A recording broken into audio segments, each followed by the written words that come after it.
Chapter 11. The Storm. Part 1. USS Enterprise A. Briefing room, 1500 hours. Kirk had called the meeting before the first diplomatic toast had even been poured. The senior staff sat around the briefing room table. The view screen behind Kirk showed Kronos 1 holding station 2,000 meters off the Enterprise's port bow. "Gentlemen," Kirk said, "I have confirmed intelligence that the peace conference is about to be attacked by a Cylon strike force. The Threes have coordinated with General Chang. Their ships will hit us to create chaos while Chang moves against the Chancellor." Chekhov leaned forward.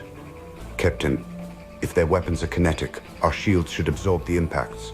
Solid projectiles at sublight velocities are a lesser threat than photon torpedoes." Spock cut in, already activating the tactical display. A simulation appeared, waves of red trajectories hammering the Enterprise's shield envelope. "Individual kinetic impacts are manageable, Ensign. The projectiles lack the antimatter component of a photon torpedo. However, Cylon doctrine relies on saturation fire. Sustained, high-volume kinetic bombardment overwhelms the shield grid's ability to cycle and dissipate thermal energy. The bleed-through becomes catastrophic. Structural integrity will fail." "How long do we have under concentrated fire?" Kirk asked. "Against a base star's full primary battery, and the likelihood she will deploy a swarm of smaller attack fighters, 22 minutes, Spock answered. "At 22 minutes and 1 second, the kinetic bleed-through will overwhelm structural integrity. The shields will collapse and the Enterprise will be destroyed." Kirk turned sharply. "Scotty, can you reroute main power to reinforce the shields for that long? We need to squeeze every ounce of power you can get." Scotty's face was grim but determined. "Aye, sir. She'll pack a wallop, but I can give you at least 22 minutes or more." Spock stood. "That won't be necessary, Captain." He tapped a control, bringing up a new simulation. "Mr. Scott, I propose we reroute auxiliary power to the deflector dish." Spock demonstrated the theory on the screen with precise movements. "Main power should be routed to reinforce the structural integrity field, while auxiliary power is used for the primary dish. We can project a high-intensity kinetic repulsor field around the Enterprise and Kronos 1. This will buy us valuable time to read the base star for tactical vulnerabilities and neutralize the Cylon capital ship." Scotty rubbed his jaw. "Aye, that might work, Mr. Spock, but the deflector relays weren't built for sustained output like that, let alone protecting an enemy vessel. They'll turn to slag in 22 minutes. Spock inclined his head. "Mr. Scott, I empathize, but our options are few." Kirk stood. "Mr. Chekhov, do what you can to reinforce the shields and get my torpedoes armed. Scotty, slag or no, this is our best shot. Give me a miracle." He patted the engineer reassuringly on the shoulder. "Battle stations, gentlemen. We've got a base star to slag and a job to do." Part 2. Cylon base star. FTL approach vector. Diana Beer stood in the projection tank, her hands submerged in the warm conductive fluid, eyes closed as targeting data flooded her consciousness. The coordinates Chang had provided glowed like an invitation. A number 5 approached the edge of the tank. The Klingon expects a diversion. Localized covering fire. Just enough chaos for his single torpedo to reach the Chancellor's ship unnoticed. Diana's smile was cold and absolute. "The organics always believe they hold the leash." She opened her eyes. "Alter the firing solutions. We do not provide a screen. We provide annihilation. Launch all raiders. Target the Federation ship. Target the Chancellor's vessel. Target everything. Burn the peace to ash. Let the Klingons and the humans die together in the same fire." The base star shuddered as hundreds of raiders poured from its launch base. Part 3. IKS Yontar. Cloaked neutral zone. General Chang stood on the bridge of his cloaked bird of prey, watching the Enterprise and Kronos 1 on the main viewer like pieces on a Klingzar board he had spent months arranging. The torpedo was armed. A single warhead, locked to the coordinates of the Chancellor's command center aboard Kronos 1. One shot, delivered under cover of the Cylon sensor fog. Time to strike at the moment the Enterprise's weapons fire would mask the torpedo's origin. The forensic evidence would show a Federation weapons signature in the debris field. The Chancellor would be dead, the peace would be dead, the Empire would be saved. One torpedo, one death. Clean. "General," his tactical officer reported. "Subspace distortion detected. Massive displacement. The Cylons are jumping in." "Hold our cloak," Chang ordered, his single eye fixed on the screen. "Wait for the base star to generate the sensor screen. When the Enterprise's fire masks our position, we fire. One torpedo. The Chancellor's coordinates are locked. Space tore open. The jagged brutalist mass of a Cylon base star violently occupied the empty void. It did not generate a sensor screen. Raiders poured from the base star's launch bays, not in the controlled electronic warfare deployment Chang had been promised, but in a kinetic assault formation, hundreds of them spreading across the sector, weapons hot, targeting everything. The swarm did not discriminate. It did not provide cover, and right behind the radar screen came the heavy, blunt-nosed forms of Cylon boarding craft, burning straight for the ventral hull of Kronos 1. Alarms screamed across the bridge. General, they are firing on the entire grid. They are boarding the Chancellor's ship. Chang stared at the tactical display, a cold, terrifying paralysis gripping his chest. His surgical assassination was gone. The frame job was dead. He had not orchestrated an assassination. He had handed the Cylon war machine the exact coordinates of the Klingon Chancellor and the Federation flagship, and trapped himself in the middle of it. The cloak is destabilizing, the helmsman shouted. Kinetic shockwaves from near misses are tearing the gravimetric envelope apart. Chang had a choice. Die cloaked, hiding in the dark, crushed by the collateral damage of his own failed conspiracy, denied his place in Sto-Vo-Kor. A warrior's death without a warrior's honor, or fight as a Klingon, and earn his place among the dead regardless of what came after. A true zealot of the old ways to the last. Drop the cloak, Chang ordered, his voice dead calm. Raise shields, all weapons, continuous fire. Target anything with a red eye. The Yontar shimmered into existence in the heart of the storm. Chang's gunners opened fire immediately. Disruptors lashing out at the nearest raiders. The disciplined fury of a Klingon crew finally allowed to bare their teeth. For 3 seconds, the Yontar fought alone in the chaos, a single bird of prey blazing against the swarm. Then space behind the Yontar split open with the deep tectonic shudder of a much larger vessel dropping its cloak. The IKS Hector materialized at point-blank range. She was not a bird of prey. She was a Katinga-class battlecruiser, the same class as Kronos 1 herself. A ship built to kill other warships, her hull heavy with disruptor banks and torpedo launchers that dwarfed anything the Yontar carried. She was Kavath's flagship, commanded in his absence by First Officer Komar of House Goroth, and she had been cloaked since before Kronos 1 entered the neutral zone. No one had seen her arrive. No one had known she was there. She had been sitting in the dark, patient, invisible, waiting for exactly this moment. Komar looked at the Yontar on his view screen. A bird of prey, a scout ship, the vessel of a traitor who had positioned himself in a perfect attack vector on the Chancellor's ship, and whose presence at these coordinates told the entire story of his conspiracy. The Hector's heavy disruptor banks locked onto the Yontar's hull. At this range, a single volley from a Katinga would reduce a bird of prey to expanding gas. This was not a targeting lock. This was an execution order waiting for the word. Koma held the lock for 3 agonizing seconds. On the Yontar's bridge, Chang saw the Katinga on his tactical display and understood everything. Not a bird of prey. Not one of the escort wing. Kavath's personal flagship. The ship Chang had not known was here. The ship no one had known was here. The lesser noble had placed a battlecruiser at the Chancellor's back without telling a soul, and that battlecruiser was now pointing enough firepower to atomize the Yontar at a range where missing was impossible. The disruptor lock held. Green light pooled on the Yontar's hull from the charged emitters. The torpedo tubes glowed a deep, angry red. Loaded, armed, the wrath of a house whose loyalty had been repaid with treason. 3 seconds, and the Hector rolled.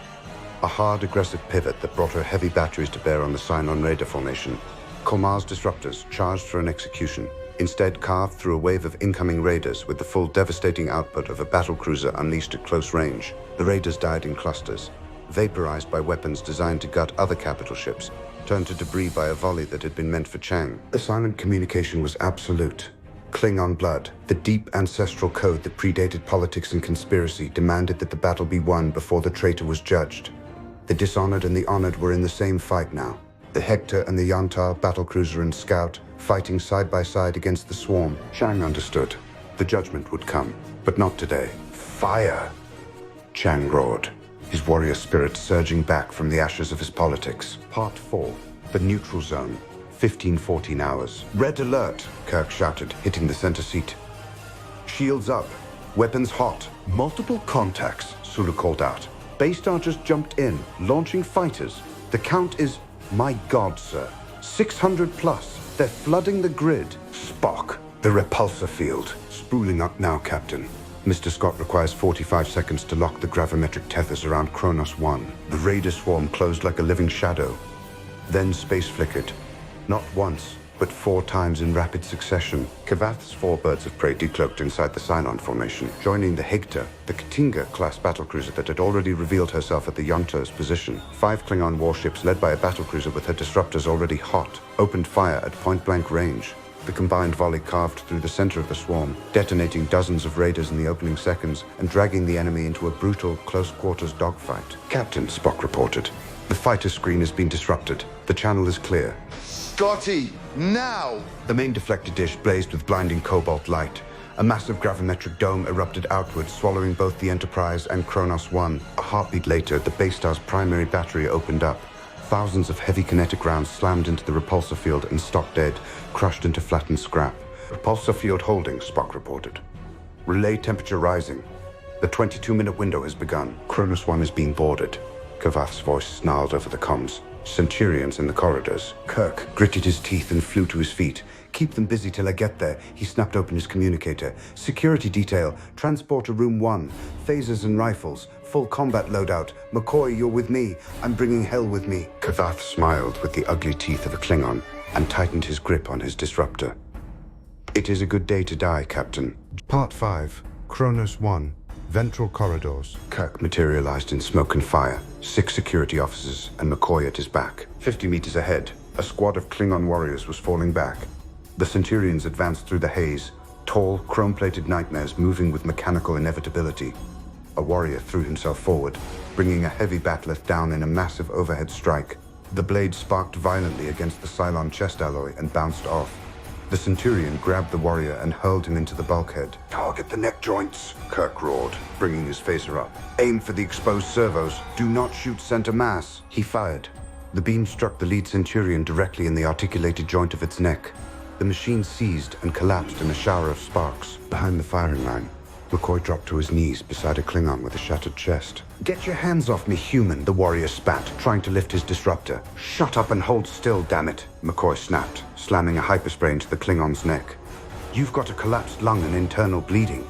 If you try to stand up, you'll drown in your own blood before you can fire that thing. McCoy cracked a dermal regenerator and shoved his hands into the wound, ignoring the disruptor fire screaming inches above his head.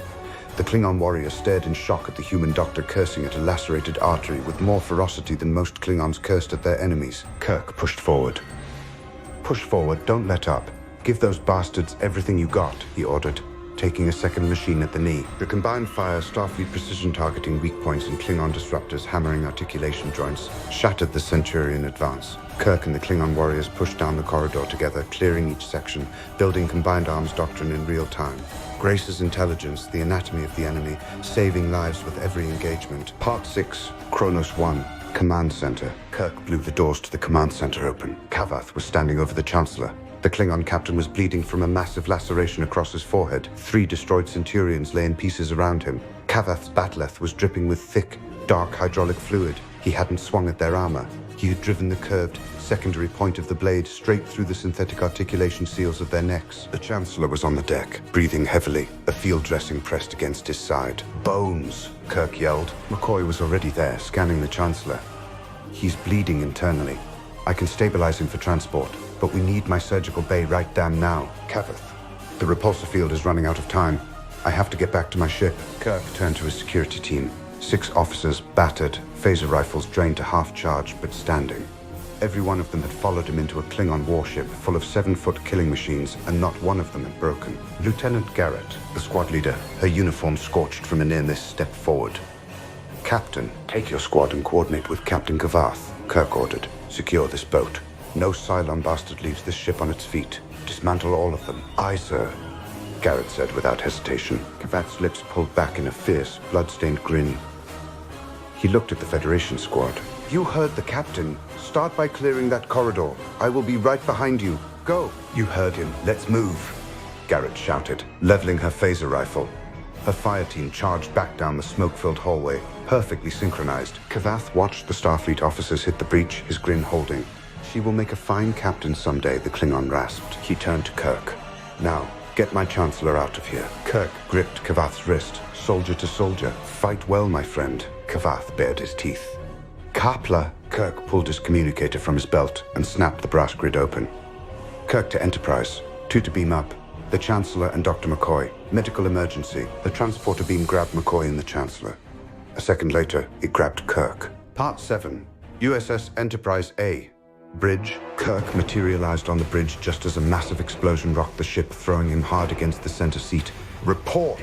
Kirk yelled. Captain, the repulsor field relays are failing. Scotty screamed over the comms. We're melting the grid. The cobalt blue dome of the gravimetric field was flickering, turning a sickly purple. Beyond it, the base star was relentless. Spock. Time. 21 minutes, 40 seconds, Captain, Spock said, gripping his console as the deck heaved. The volume of fire exceeded projections. The relays are burning out. Solo, evasive. Helm is sluggish, Captain. We're caught in our own gravimetric backwash. Another explosion tore through the engineering hull. The repulsor field collapsed completely. The stars vanished as the sheer volume of Cylon artillery filled the void, rushing straight toward the naked hull of the Enterprise. Spock turned from his console, his eyes locking onto Kirk's. "Captain," Spock said, devoid of emotion. "The physical defense has failed." The view screen flared white. End of Chapter 11.